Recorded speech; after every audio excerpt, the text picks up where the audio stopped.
여러분 주일날 아침에 일어나시면 어떤 느낌 드십니까? 저는 제가 목회자라 그런 게 아니라 이게 뭔가 좀 소망, 기쁨, 설렘 그런 게 있어요. 여러분들 어떤지 모르지만 우리 교회 또 주일날 교회 가서 내가 무슨 좋은 일 무슨 귀한 떡이 생길까 봐 그렇게 좋아하는 게 아니고 주님을 이렇게 내가 경배할 수 있다는 것, 예배할 수 있다는 것, 그리고 구원받은 성도들과 함께 교제하고 함께 모여서 지낼 수 있다는 것, 이런 것이 좋은 겁니다. 저도 그전에 이렇게 확실하게 믿지 않았을 때는 이런 즐거움이 없었어요. 저도 젊었을 때는 토요일만 되면 니꾸사꾸 메고 어디로 갈까? 이런 걸 많이 했었어요. 산에 가면 건강도 좋아지고 그 생각 많이 했는데 언제 제 안에 이제 생명, 예수님의 생명이 들어오고 나서는 즐거움이 바뀌어져요. 그래서 여러분들 오늘 이렇게 주일 정말 이렇게 힘들게 혹시 한 주 동안 힘들게 살았었더라도 주일날 여러분들이 기쁨을 누리시고 평화를 누리시고 또 하나님과의 관계에 대해서 다시 한번 생각해보고 감사하는 그런 시간이 됐으면 좋겠습니다. 오늘 이제 아시는 것처럼 이게 오늘 침례를 합니다. 먼저 이게 수침 대상자가 오늘 4분이 있는데 수침 대상자 축하를 드립니다. 이게 사실 축하할 일이에요. 근데 어떠냐, 죽는 것을 고백하는 것이 굉장한 대단한 이건 축하받을 일이거든요. 이런 일들을 주님께서 교회에게 맡기셨기 때문에 교회에서 주님께서 주신 명령을 잘 순종하고 실행하는 것은 주님께서 기뻐하시는 일이고 또 우리 교회에게는요 복이 되는 일입니다. 제가 무슨 형식이고 예식이고 그렇게 생각하는 사람들은 이 침례에 담겨 있는 큰 뜻, 기쁨을 잘 모르는 거죠. 침례 모형 여러분들 아시죠? 이게 성경에서 이 침례를 이렇게 우리에게 하라고 명령을 해주셨는데, 이 침례에는 우리가 이제 복음을 듣고 구원을 받습니다. 우리가 또 복음을 전합니다. 이 복음의 가장 정확하고 아름다운 그림, 모형입니다. 이거보다 더 정확하게 표현할 수 있는 게 없어요. 그러니까 이 침례를 잘 이해를 하셔야 돼요. 결코 이 물을 뿌려갖고서 이렇게 결코 그것을 증명할 수도 없고 설명해 줄 수도 없어요. 우리가 잘 아는 것처럼 복음은 예수 그리스도의 피 흘리심과 죽으심이 핵심이에요. 복음은. 그죠? 복음은. 보게 되는 소리라는 것은 예수 그리스도께서 피 흘리시고 죽으시는 것이 핵심입니다. 그래서 구원받은 사람이라는 것은 이 복음을 믿는 사람이에요.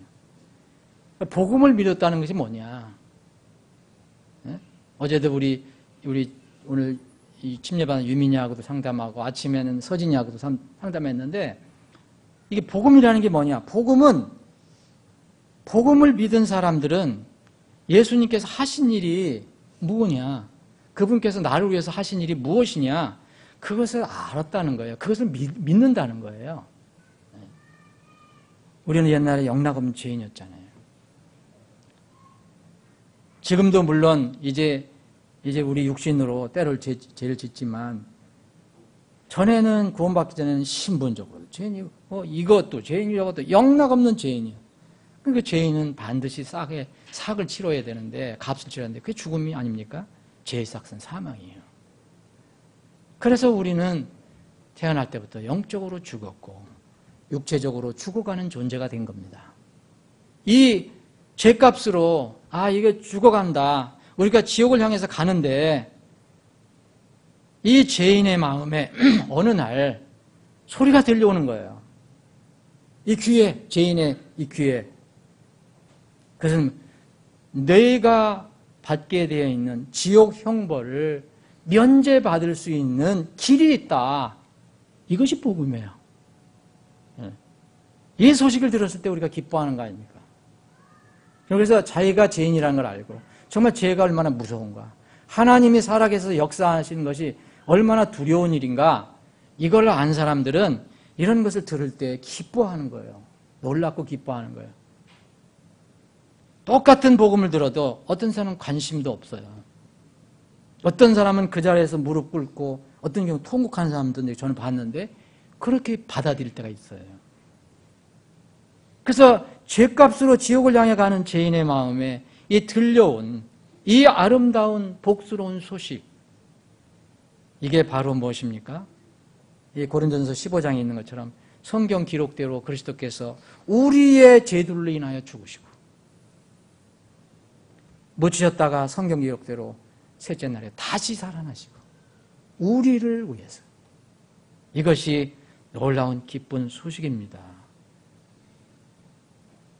침례를 받는 사람들은 진정으로 이것을 믿은 사람들이죠. 그래서 우리가 아무리 상담하고 이야기를 해줘도 상대방의 마음은 우리가 다 모르잖아요. 우리 젊은 어린 친구들과 이렇게 대화를 하면서도 그랬어요. 하나님과 너는 안다, 네 마음을. 근데 우리는 모른다. 다 모른다. 목사도 모르고 때로는 부모도 모를 수 있다. 근데 너는 안다. 그리고 하나님 안다. 진정으로 내가 고백하는 것인지 아닌지는 알거든요.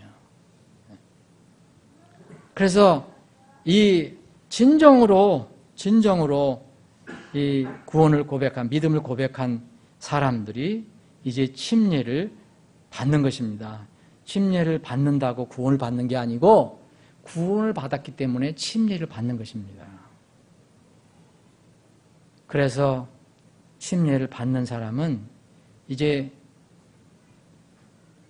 옛사람이 당연히 사망의 언도를 받고 집행을 받아야 할 그 옛사람, 내가 죽고 그리스도 안에서 내 대신 돌아가신, 피 흘리고 죽으신 그 그리스도 안에서 하나님으로부터 오는 새 생명을 받아서 다시 살아났다는 것을 고백하는 것입니다.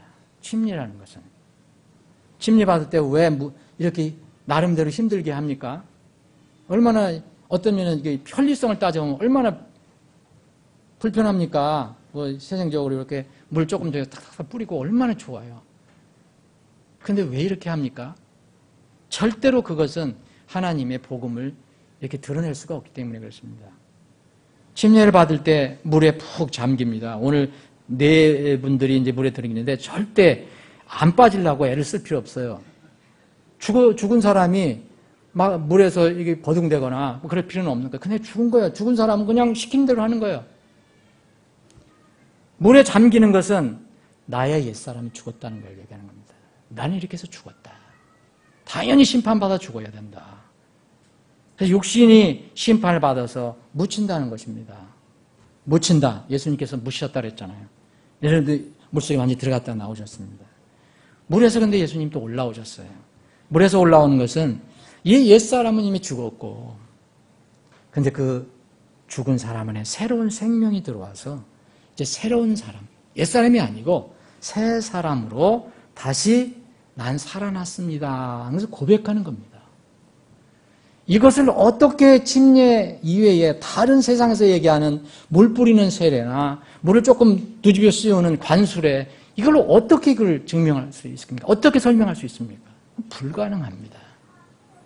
그래서 초세기의 침례 성도들은 얼음을 깨고서도 겨울에 들어갔다는 거 아닙니까?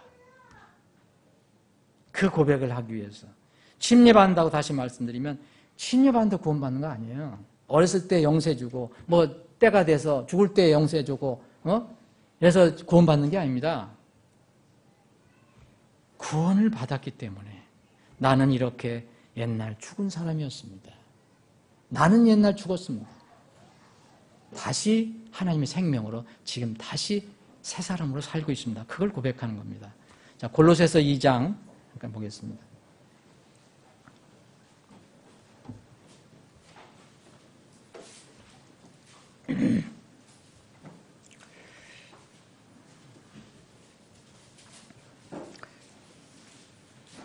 (12절) (13절) 제가 읽겠습니다.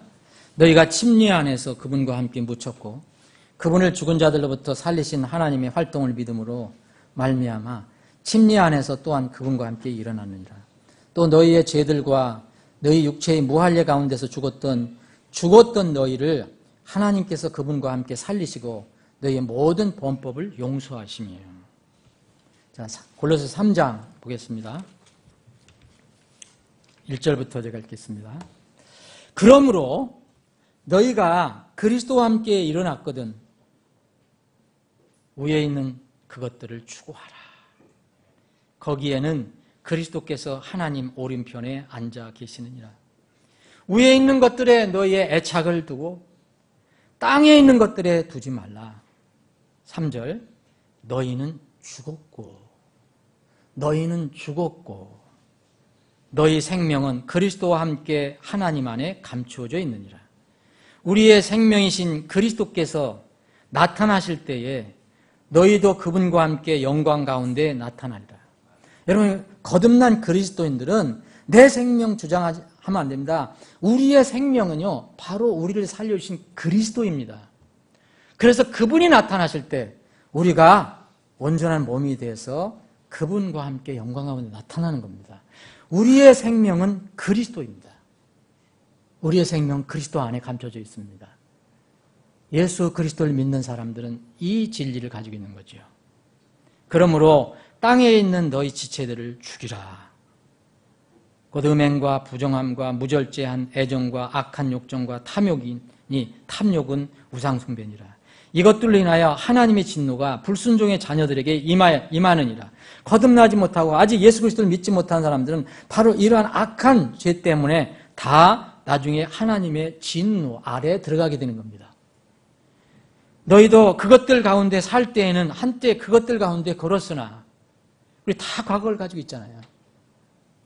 이제는 너희도 이 모든 것을 내버리라. 곧 분노와 진노와 악의와 신성모독과 너 입에서 나오는 더러운 대화라. 서로 거짓말하지 말라. 너희가 옛사람과 그의 행위를 벗어버리고 새 사람을 입었으니 이 새 사람은 그를 창조하신 분의 형상을 따라 지식에서 새로워진 자니라. 그러므로 침례를 받은 수침자는요, 영혼이 나의 옛 육신, 죄 때문에 심판받아서 죄삭을 받아서 죽어야 할 그 옛사람, 영원히 죽음의 형틀인 십자가에 못 박은 사람입니다. 옛사람이 이제 십자가에서 만약 죽었다면 지금 사는 사람은 누굽니까? 그 옛사람은 죽었습니다. 옛 본성을 지니고 육신을 따라 살던 내 과거가 있는데, 나의 또 다른 과거가 있는데 그 사람이 십자가에서 못 박혔다면 지금 그리스도 안에서 지금 사는 사람은 누구입니까? 내가 사는 거라고 하지 않습니다. 갈라디아서 2장 20절 보면 내가 그리스도와 함께 십자가에 못 박혀 있으나 그럼에도 불구하고 사노라. 그러나 내가 아니요, 내가 아니라고 했습니다. 그리스도께서 내 안에 사시느니라. 나는 지금 내가 육체 안에서 사는 삶을 나를 사랑하사 나를 위해 자신을 주신 하나님의 아들의 믿음으로 사노라. 그럼 여러분들이 사는 게 뭡니까 지금? 여러분 옛날 육체적인 모양 그대로 가지고 있을지 하더라도 이렇게 바로 여러분들 자신 옛 육신이 사는 게 아니고 그리스도께서 사시는 것이고, 여러분들이 지금 살아가는 것은 나를 사랑해서 자신을 주신 그 하나님의 아들을 믿는 것으로 지금 살아가고 있는 것입니다. 침례는 그래서 절대 침례받고 구원받을 수는 없지만, 그래서 이 간증 차원에서는 대단히 중요한 겁니다. 그래서 침례 성도들은 많은 사람들이 초세기에 이 침례 때문에 목숨도 잃었습니다. 갈라디아서 5장 24절 보면 그리스도께 속한 사람들은 애착들과 정욕들과 함께 육신을 십자가에 못 박아내라. 계속 이야기합니다. 십자가에 육신이 못 박혀 있는데 우리는 왜 육신대로 살아가야 하느냐? 그게 아니라는 거죠. 이것은 무엇을 의미합니까? 내가 십자가에 못 박혔다. 전에는 내 삶을 살아가는 사람이 과거에는 바로 그 본성이었습니다. 근데 그게 죽었어요. 그러면 내가 십자가에 못 박혔다는 것은 지금 내가 살아가는 삶을 살아가는 사람은 내가 아니라 나의 삶을 이끄시고 통제하시는 어떤 분이 있다는 겁니다. 그분이 바로 우리를 위해서 죽으셨다가 일어나신 예수 그리스도입니다. 다른 말로 하면 구원받고 침례에 순종한 침례 성도들은 이제 내 육신이 원하는 대로 내가 주인 돼서 사는 게 아니라 세상의 환경, 세상의 조건, 세상의 상황, 세상에 어떤 유행이 닥치더라도, 다가오더라도 그것에 영향을 받는 것이 아니라 대신에 오직 자신을 값주시고 사신 주님, 바로 그분의 통제, 그분의 다스림 안에서 사는 사람이라는 뜻입니다. 그래서 바울 사도는 로마 교회에 이런 고백을 해 주었습니다. 우리가 살아도 주를 위해 살고 죽어도 주를 위해서 죽나니 우리가 살든지 죽든지 내 것이다가 아니라 주의 것이로다. 그래 주의 것입니다. 사실 진실하게 거듭난 사람은 하나님께 다 사신받아야 됐거든요. 내 것을 주장할 것이 아무것도 없습니다. 주의 것입니다. 주의 것. 그래서 이런 침례를 받는 사람은 바로 나는 죽었다. 죽는다. 다시 그리스도 안에서 살아난다는 것을 이렇게 간증하는 것입니다. 침례를 받는 것은 자신의 옛사람이 죽었다고 간증하는 거 아닙니까? 새 사람이 됐다는 걸 간증하는 거예요. 그것을 고백하는 거예요. 침례는. 누구한테 고백합니까? 하나님 앞과 보는 증인들 앞에서. 교회에서. 교회에 규례해 주었으니까 또 교회에 간증을 하는 겁니다. 고백을 하는 겁니다. 그런데 기도는 뭐 하는 겁니까? 여러분 침례와 기도가 관련이 없다고 생각하시는 분 혹시 있으면 고치셔야 돼요. 침례와 기도는 엄청난 관계가 있습니다. 침례와 만찬만 관계가 있는 게 아니에요. 만찬은 침례받은 사람이 하는 건 분명하지만 침례와 기도는 엄청난 관계가 있습니다. 기도는 내가 날마다 사는 이 침례의 그 신앙 고백을 하나님께 무릎 꿇고 하는 것입니다. 똑같이. 기도는 내가 나 옛사람 죽었습니다. 내 안에 사시는 것은 주님이십니다. 그래서 저의 삶의 방향을 통제해 주시고 다스려 주시고 주장해 주시길 바랍니다. 이게 기도입니다, 여러분. 여러분들이 이거 달라 저거 달라 이것도 기도로 볼 수 있지만 그 근간에는 뭐가 있어요? 그거 있습니다. 그게. 그래서 아버지 아닙니까? 내 안에 살아계시는 주님께서 역사하시도록 간구하는 것이 기도입니다. 침례는 오늘 딱 한번 이게 공개적으로 증인들 앞에서 그걸 보여주는 것이고 기도는 계속 이 침례의 그 간증을 계속 날마다 시간마다 순간마다 아버지 하나님께 무릎 꿇고 고백을 하는 겁니다. 다른 사람을 위한 중보기도도 마찬가지입니다. 똑같습니다. 여러분 기도할 때 옛사람이 죽지 않고 살아있으면 사람들은 절대 기도하지 않습니다. 여러분 구원받았어도 옛사람이 그 육신이 강하거나 잘못 이해한 사람은 그래서 육신이 옛사람이 죽지 않고 살아있으면 기도를 하지 않습니다. 그런데 옛사람이 죽지 않고 살아있는 것처럼 산 사람들은 기도한다 해도 절대 그 기도는 주님께 상달되지 않습니다. 왜냐하면 전부 땅의 것을 구하고 있기 때문에 그렇습니다. 우리가 주님 오실 때까지 그래서 기도할 이유가 여기 있습니다. 기도는요, 어떤 이벤트가 아닙니다. 우리의 삶입니다. 삶 자체예요. 생활이에요. 생활 자체예요. 때로는 우리가 개인적으로 날마다 기도하지만 온 마음을 묶어서 기도할 때가 있습니다. 여기 성경에서 기도하라고 하는 것은 대부분 교회에게 준 겁니다. 단체. 죽었다가 살아난 사람들이 모인 교회라면 나는 없기 때문에 그렇습니다. 이제는 누가 있습니까? 나는 없고 우리가 있어요. 우리가 바로 예수님의 몸, 하나님 몸이잖아요. 그 우리 안에 각자 한 사람들이 다 들어가 있는 거죠. 몸을 구성하는 지체들은 다양하죠. 여러 사람이고, 그런데 그 지체들이 연합해 이루어진 몸은 딱 하나입니다. 딱 하나, 몸은. 이게 교회의 신비 아니에요? 그래서 이것을 잘 이해하지 못했던 고린도 교회, 육신이 강했던 고린도 교회에 바울 사도가 계시를 받고 이렇게 이런 말씀을 전해줬습니다.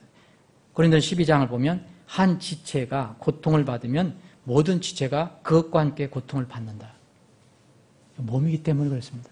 여러분 몸 중에 손끝이 아픈데 이 손끝에 뭐가 가시가 났어요. 그런데 이 뇌는, 이 머리는 즐거워합니까? 그렇지 않습니다. 적은 건 큰 것은 다 몸입니다. 몸. 한 지체가 고통을 받으면 모든 지체가 그것과 함께 고통을 받고, 한 지체가 존귀를 얻으면 좋은 일이 생겼어요. 영광스러운 일이 있어요. 그러면 모든 지체가 그것과 함께 기뻐하느니라. 몸이기 때문에 그렇습니다. 여러분 머리에 관을 썼는데 이 발과 손은 내 관이 없다고 투정합니까? 다 같은 몸입니다. 이제 너희는 그리스도의 몸이요 개별적으로는 지체니라. 그래서 침례를 받고 교회에 들어온 사람들은 이제 나에서 우리로 바뀌어져서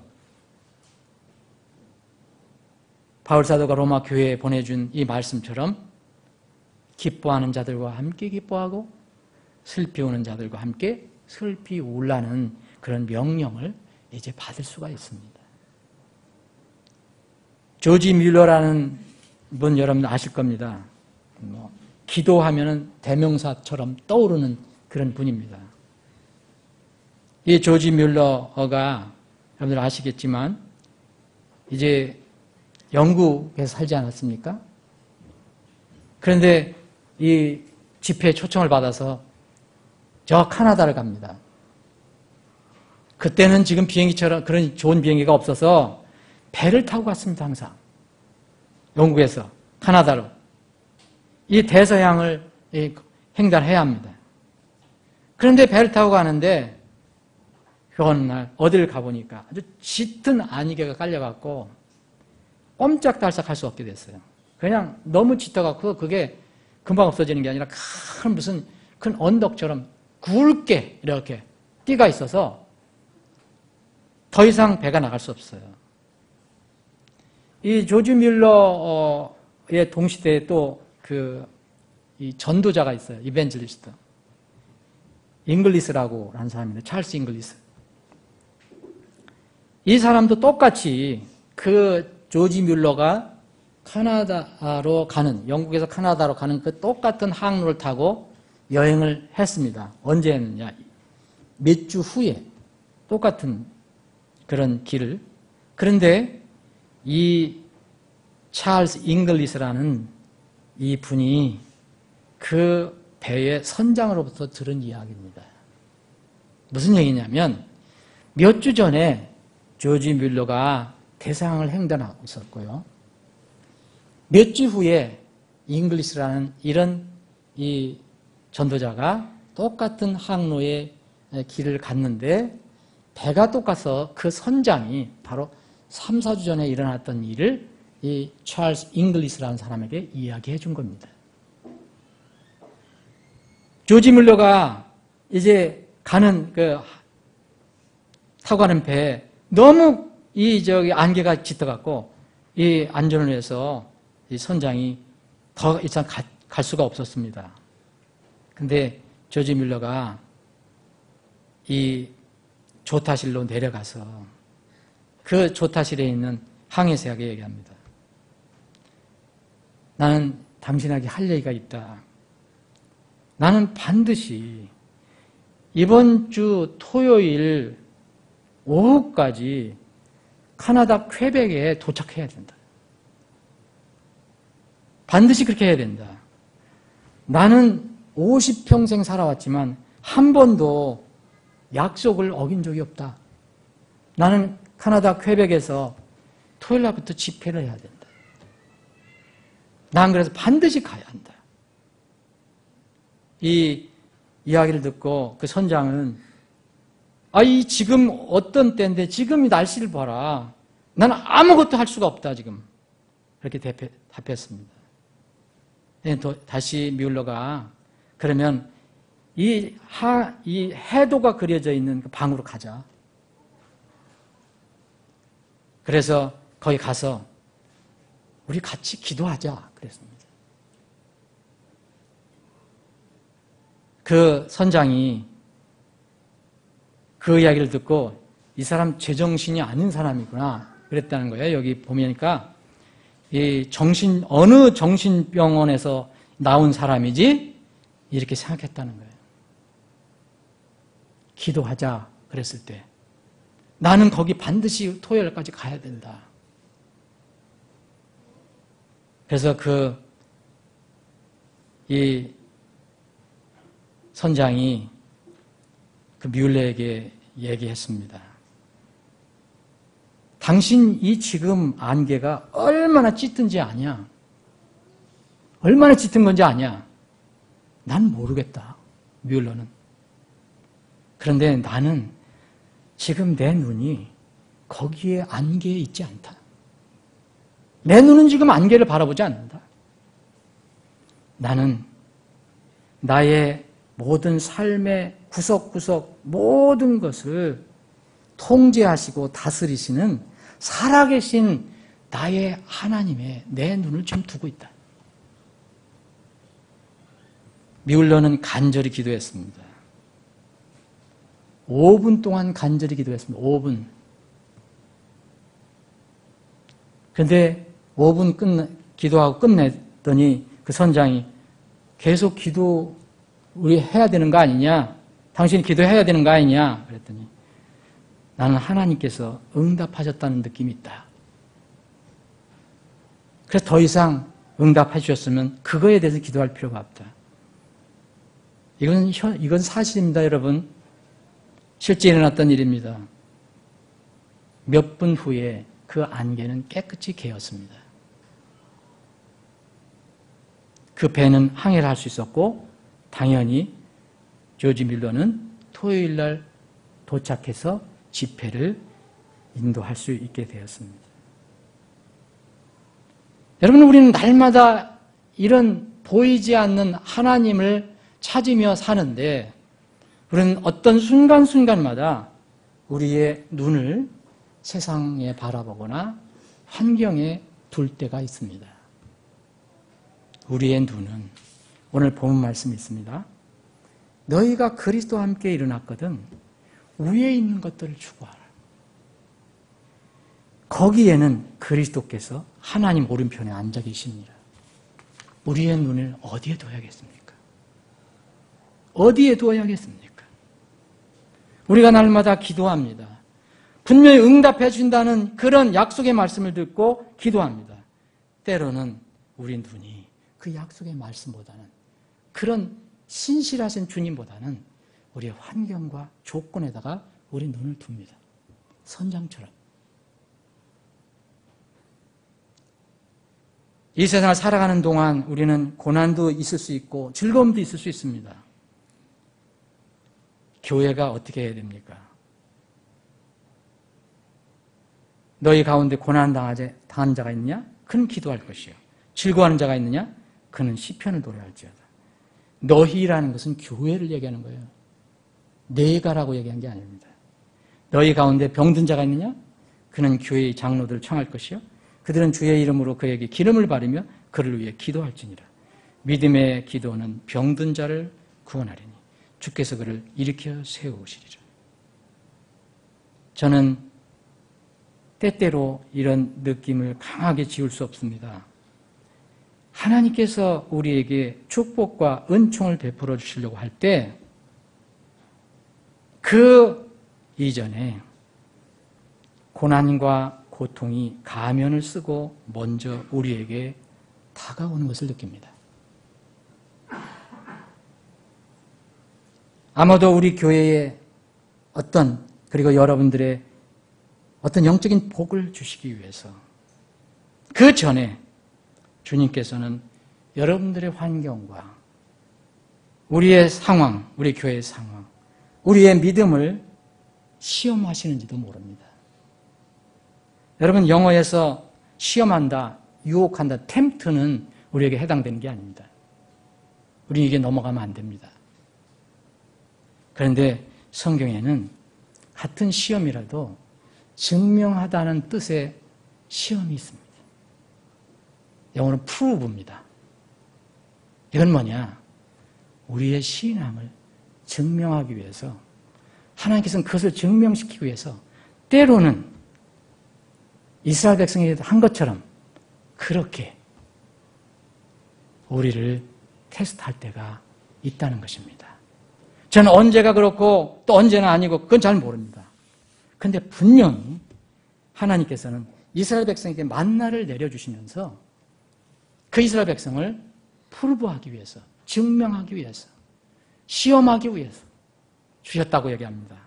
출애굽기 16장 4절 그리고 20장 20절에 보면 10계명을 주실 때도 분명히 이제 시험하기 위해서 주셨다고 말씀하십니다. 신명기 8장 한번 보겠습니다.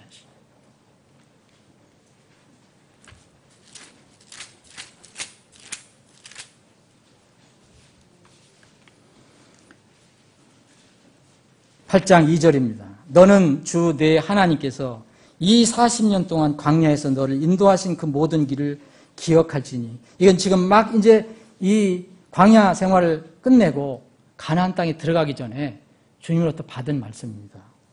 이것은 그분께서 너를 낮추시며 너를 시험하사 내 마음속에 무엇이 있는지 또 내가 그분의 명령을 지키려 하는지 그렇지 아니한지 알고자 하십니다. 분명히 하나님께서는 우리를 프루브하기 위해서, 때로는 시험하기 위해서 역사하실 때가 있다는 겁니다. 16절입니다. 내 조상들이 알지 못하던 만나를 광야에서 내게 먹이셨나니 이것은 그분께서 너를 낮추시며 너를 시험하사 너를 증명하기 위해서, 프루브하기 위해서 너의 마지막 끝에 내게 선을 행하려 하시면. 예수님도 그렇게 하셨습니다. 예수님도 이 제자들에게, 제자들이 믿음이 어떤가? 제자들이 복을 받을 수 있는가? 수많은 굶은 사람들이 있는데 제자들은 우리가 어떻게 할 수 있습니까? 관심이 없었을 때 주님이 얘기하십니다. 그들에게 복을 주시기 위해서, 깨우침을 주시기 위해서.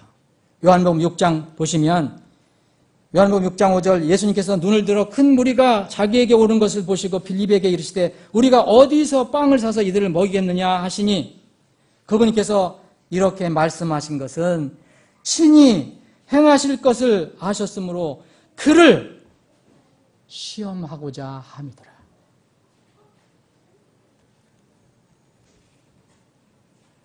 이 사건을 통해서 제자들은 많은 것을 깨달았을 것입니다. 우리의 환경, 사사기를 보면 또 우리 환경을 통해서도 우리를 시험하신다고 했습니다. 오늘 침례에는 내가 죽었다가 다시 살아난 것을 고백하는 그런 시간입니다. 이럴 때 우리는 정말 다윗이 고백한 것처럼, 다니엘이 고백한 것처럼 우리를 어떤 상황에서도 시험해 주십시오. 우리의 믿음을 시험해 주십시오. 우리의 믿음을 지키겠습니다. 그런 고백이 필요한 때가 아닌가 저는 생각해 봅니다. 시편 26편 읽고 오늘 침례 시작하겠습니다.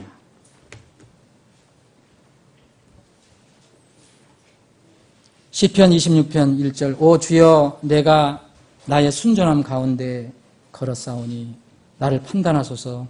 내가 또한 주를 신뢰하였사오니 그런즉 미끄러지지 아니하리다. 오 주여 나를 살피시고 시험하시며 내 속 중심과 마음을 단련하소서.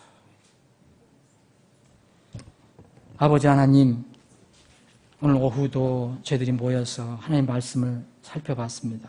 우리가 침례식을 거행하기 전에 주님께서 주신 말씀으로 위로를 얻었습니다.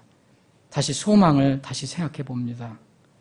주님, 때로는 우리가 이 세상에서 힘들고 어려운 이 삶의 무게가 무거울 때 우리에게 주님 평안과 또 영적인 복과 은총을 내려주시기 위해서 때로는 하나님께서 우리의 믿음을 시험해 보실 때가 있다는 것을 살펴봤습니다. 주님, 우리 눈은 세상을 바라보지 않게 하시고 오직 하늘을 바라보고 하늘에 계신 바로 우리를 살려주신 우리의 영원한 친구 되시는 그리스도를 향해서 오늘 눈을 돌리게 하여 주옵소서. 우리의 모든 환경과 조건, 우리의 모든 삶을 주관하시고 통제하시고 살아계셔서 역사하시는 살아계신 하나님께 우리 마음과 눈을 고정시켜 주시옵소서. 우리가 어려울 때 또 즐거울 때 함께 믿음으로 서로를 위해 격려하고 또 간절히 기도하는 우리의 지체들이 다 되게 하여 주시옵소서. 거룩하신 예수님의 이름으로 기도합니다. 아멘.